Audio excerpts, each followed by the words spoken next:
Et cette fois, il est vraiment 19h sur Radio Anthropocène. Nous sommes toujours en direct du RIS à Villeurbanne pour le festival à l'école de l'Anthropocène organisé par l'école urbaine de Lyon et Cité Anthropocène. Alors Néo Boinon reste avec nous et il est désormais accompagné par Sarah André, également étudiante pour le master Aube, pour nous proposer un entretien de présentation du cours public de Philippe Billet. Radio à l'école de l'Anthropocène. La machine a suscité des idées. Radio.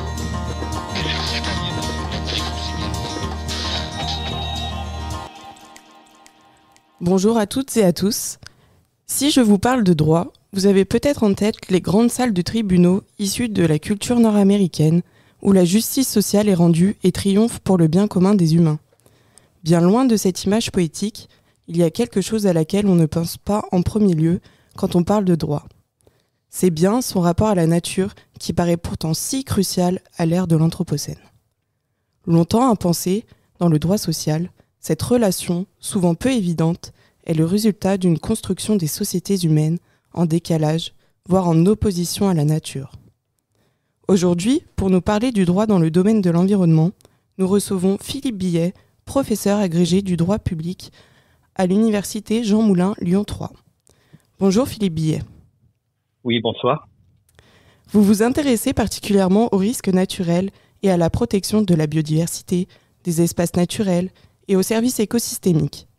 Aujourd'hui, nous vous recevons dans le cadre du cours public que vous dispensez pendant la semaine de l'Anthropocène, intitulé « Controverse à l'ère de l'Anthropocène, les rapports contrariés de l'homme à l'animal ».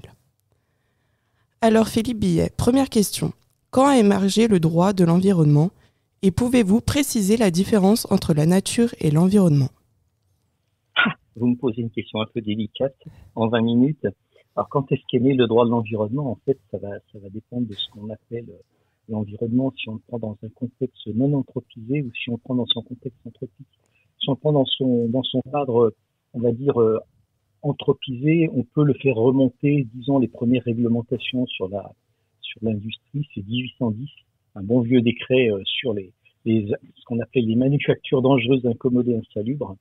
Et on trouve à peu près, bizarrement, dans la même période, des réglementations, mais qui visent une nature, on va dire, utilisée, puisqu'elle concerne la réglementation sur la chasse et la pêche. C'est le premier point de votre question. Le second, la nuance qu'on peut faire entre l'environnement et la nature, c'est qu'on dira que, sans vouloir faire de mauvais jeu de mots, l'environnement, c'est tout ce qui environne l'homme, y compris donc les éléments naturels, alors que la nature, elle établit plutôt un rapport entre ce qui est le non-anthropisé, le non-construit, le spontané, celui qui se développe sans l'intervention de l'homme. Voilà. Et du coup, pourquoi est-ce que la nature a été comme exclue pendant un certain temps, tout de même, du droit, selon vous ? C'est pas qu'elle était exclue, c'est qu'elle n'était pas prise en compte, tout simplement. Ce qui est quand même assez différent. L'exclusion appelle nécessairement une réflexion préalable avant de dire je l'intègre ou je ne l'intègre pas. On va dire plus simplement qu'elle était un élément presque quotidien, c'était un rapport d'altérité à la nature, mais qui n'appelait pas a priori une intervention parce que l'homme n'avait pas une approche qui était trop prédatrice et qui permettait, on va dire, d'un point de vue très naturel aux équilibres de se maintenir entre l'homme et le milieu dans lequel il se situait. C'est a priori à partir du moment où l'homme a une action un peu plus, on va dire,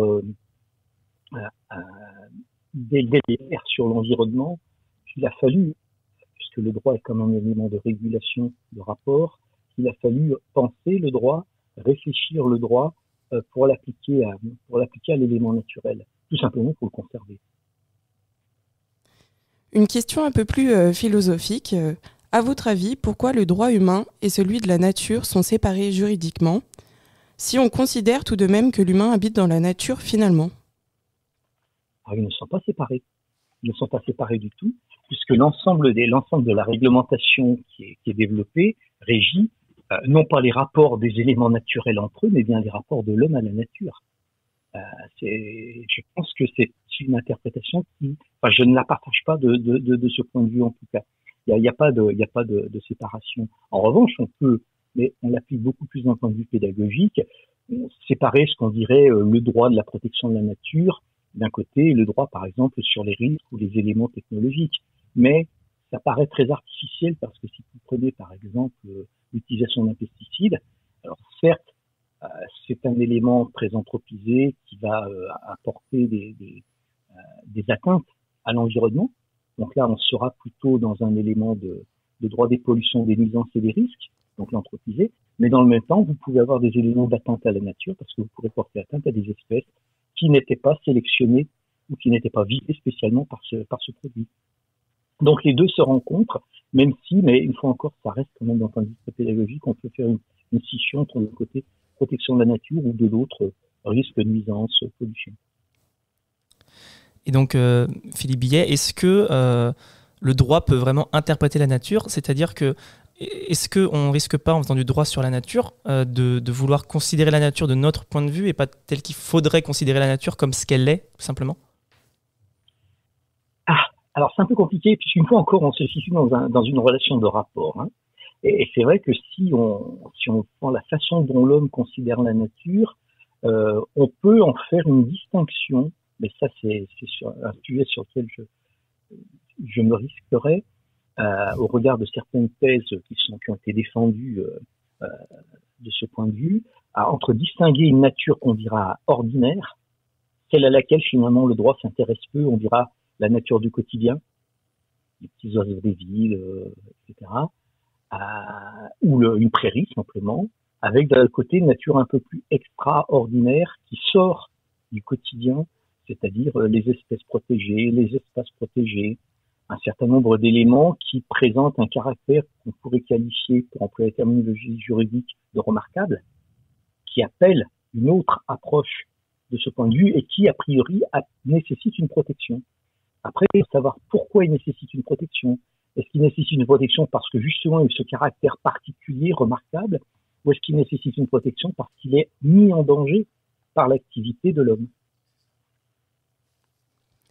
Et en tant que juriste, on défend un droit environnemental. Sur quoi vous vous appuyez en termes de méthode ? La méthode, alors déjà le droit ne fait que répondre à des questions sociales qui sont exprimées. Si la question n'est pas exprimée, le droit n'a pas vocation à intervenir. Ça c'est le premier point. Ensuite, lorsqu'on fait du droit de l'environnement, on est forcé, on est obligé de considérer les éléments scientifiques sur le fonctionnement de l'environnement. Si vous voulez, tant que vous n'avez pas compris, par exemple, que un élément qui présente des mauvaises odeurs n'est pas simplement un élément qui affecte l'odorat, mais peut, parce qu'il transporte d'autres éléments, affecter les poumons, par exemple, vous n'aurez d'intervention que sur des simples relations de voisinage, ça sent mauvais. Et non pas, ça peut porter atteinte à la santé.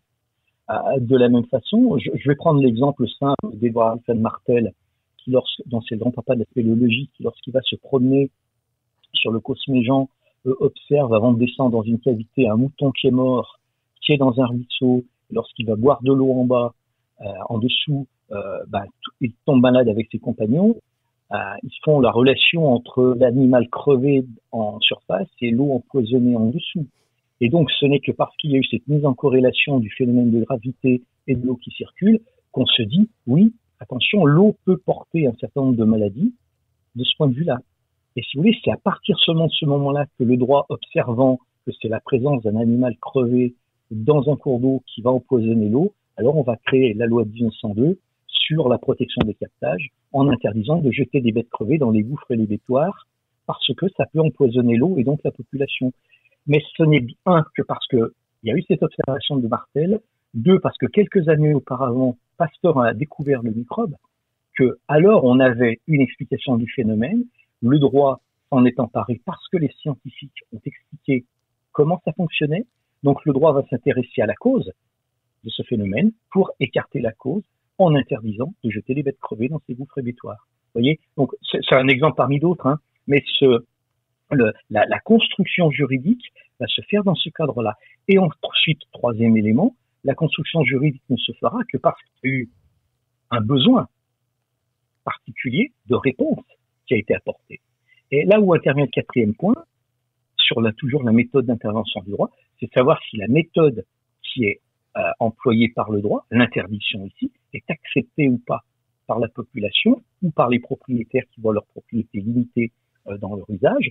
Est-ce qu'on ne pourrait pas passer par autre chose qui serait une autorisation préalable de la part de l'autorité administrative en vérifiant qu'un certain nombre d'éléments sont bien présents, ou alors une simple déclaration qui permet alors à l'administration d'être informée qu'il y a tel et tel élément et qu'elle pourra intervenir le cas échéant. Donc, si vous voulez, on est comme ceci dans cette construction, qui est une construction logique, parce qu'on a d'abord, puisqu'on est dans un rapport avec l'environnement, dans une approche très scientifique, et ensuite on a la réponse du droit qui s'adapte au fur et à mesure. Et dès lors que les éléments scientifiques, les observations évoluent, quand le regard sur la nature évolue, alors le droit s'adapte.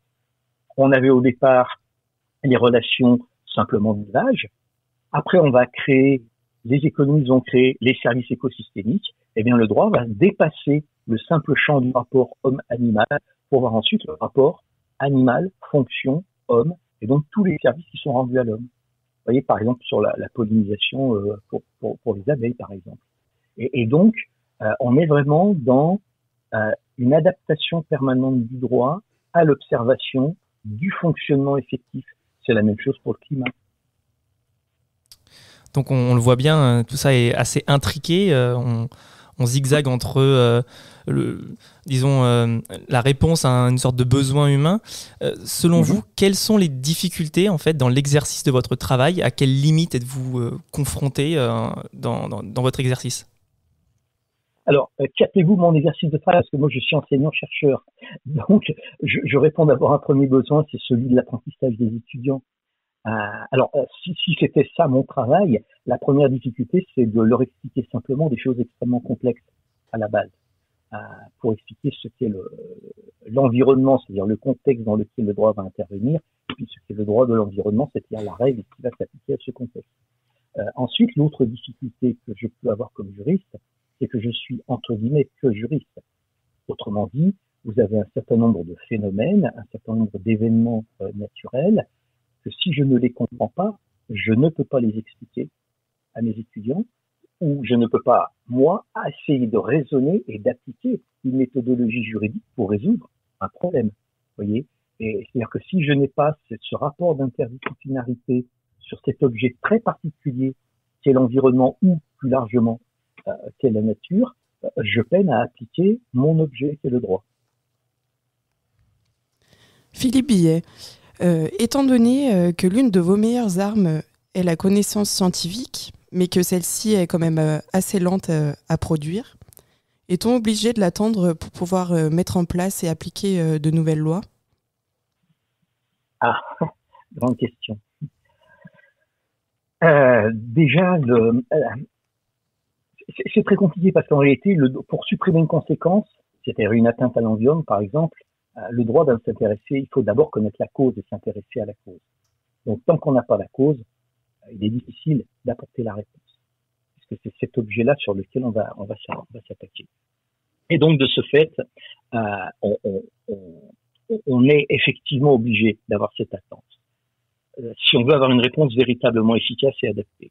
Ensuite, on peut faire ce que j'appelle très souvent du bricolage, c'est-à-dire avancer de façon progressive pour apporter des réponses, parce qu'on sait que si je prends le cas du réchauffement climatique, où à partir du moment où on va considérer que c'est effectivement l'homme qui en est la cause, on va chercher la cause qui est a priori le dioxyde de carbone, on se préoccupe de réglementer les émissions de dioxyde de carbone, jusqu'au moment où on se rend compte que vous avez 5 ou 6 autres types d'émissions atmosphériques qui en sont la cause. Et donc, on va petit à petit, si vous voulez, apporter des réponses un peu plus adaptées parce qu'on aura connu un peu mieux la cause. Mais si on ne la connaît pas du tout, alors là, on peut spéculer. On doit appliquer ce qu'on appelle le principe de précaution, c'est-à-dire que l'absence de certitude, si on prend sa définition, ne doit pas retarder l'adoption de mesures effectives et proportionnées qui tendent à prévenir un risque de dommages graves et irréversibles à l'environnement. Par exemple, on ne sait pas on commence à en connaître, mais on ne sait pas effectivement quels sont les effets d'OGM dans l'environnement. Est-ce que pour autant, on doit se priver de l'intérêt que ceux-ci peuvent présenter dans certains cas? soit la réponse est totalement négative, on va les interdire, soit elle est peut-être, donc puisqu'on est dans l'incertain, on va avoir une réponse qui sera également incertaine, on va se dire, on autorise, mais dans le même temps, on va faire des expérimentations au préalable, on va faire du contrôle en application, et la dernière mesure sera que si on se rend compte qu'il y a quelque chose, pardonnez-moi l'expression qui n'est pas très juridique, mais qui dérape de ce point de vue, on retirera l'autorisation d'expérimentation ou l'autorisation d'utilisation. Vous voyez, et on arrive très souvent en tâtonnant, mais le fait de ne pas connaître ne doit pas retarder ou ne doit pas empêcher la mise en œuvre de mesures. Donc effectivement, c'est encore une fois très complexe. Et de votre point de vue à vous, puisque vous enseignez tout ça, le droit, et vous êtes aussi juriste, est-ce que les textes de loi concernant l'environnement vous semblent suffisants? Est-ce qu'on a des lacunes dans certains domaines? Alors, là, vous avez des questions qui appelleraient des heures de réponse. L'exercice est un peu complexe de ce point de vue-là. Non, simplement, là, vous avez des empilements de textes. Ça, on peut pas dire que dans la boîte à outils de droit, on manque d'outils. Simplement, à mon avis, on les applique mal ou on n'applique pas complètement les premiers outils qu'on a développés. Et dès lors qu'il y a quelque chose qui ne fonctionne pas ou que vous avez une certaine réticence à leur application par leurs destinataires, notamment les industriels, ou même simplement les personnes en tant que telles. Si vous prenez un simple promeneur qui n'a pas l'impression de porter atteinte à la nature parce qu'il est ornithologue et qui va faire l'observation de petits oiseaux, mais qui monte sur une dune pour être un peu plus haut pour observer ses oiseaux favoris, et que de ce fait, il va déstructurer complètement celle-ci, dessiner des plantes qui accrochent et qui permettent au sable d'être maintenu, vous allez dire, la règle de droit n'est pas bonne. Non, c'est pas la règle de droit qui est pas bonne, celle qui interdisait d'accéder. C'est l'application qui en est faite. Et très souvent, on fait une confusion entre l'efficacité de la norme et l'effectivité de la norme. Autrement dit, l'efficacité, c'est quel est le but recherché et est-ce que celui-ci a été atteint, tandis que son effectivité, c'est est-ce qu'elle est bien appliquée ou pas, par rapport à ce qui était prévu dans les termes de son application. Et de nouveau, avec ces différences qu'on peut avoir entre les deux éléments d'efficacité et d'effectivité, on fait des confusions, on considère que le résultat n'est pas atteint, donc la norme n'est pas bonne, mais on ne se pose pas la question de savoir si la norme a été effectivement bien appliquée par rapport à ce qui était recherché. Et donc, on va très souvent mettre à l'écart des textes sans avoir attendu qu'ils aient produit tous leurs effets, parce qu'on veut aller plus vite que la nature, si je puis dire, ou plus vite que la musique. Et de ce fait, on a une espèce d'accélération, d'emballement. Après, il faut tenir compte aussi de revendications sociales, de revendications économiques, qui vont dire « ouais, mais le texte est un peu trop compliqué, il est un peu trop... Bref, il va retarder. Prenez le projet de loi qui est bientôt à adopter sur les énergies renouvelables, sur l'accélération, le terme est quand même assez symptomatique, sur l'accélération de l'implantation des énergies renouvelables. C'est une réponse qui est apportée à la jurisprudence, où on se rend compte que lorsque l'autorité administrative autorise une éolienne, par exemple, ou un champ d'éolien, eh bien, cela peut porter atteinte à des espèces protégées. L'espèce protégée vient comme un obstacle, finalement, au développement de ce mode de production d'énergie. Le juge interprète d'une façon un peu sévère, selon les industriels, ce qu'on appelle les raisons d'intérêt public majeur qui permettent de déroger au régime des espèces protégées. Eh bien, que vient faire le texte de loi en cours de discussion? Il vient dire que, par nature, la production d'énergie éolienne, eh bien, c'est une raison impérative d'intérêt public majeur qui permet de déroger. Et autrement dit, là où on se fondait sur un contexte... Je suis désolé de vous couper, Philippe Billet, on va manquer de temps, c'était vraiment très intéressant. On aurait bien voulu rester avec vous, mais on ne peut pas continuer plus que ça. Merci beaucoup pour vos précieuses réponses. On rappelle que le podcast sera disponible sur radio-anthropocène.fr et à bientôt sur Radio Anthropocène. À très bientôt, merci beaucoup, au plaisir de vous retrouver.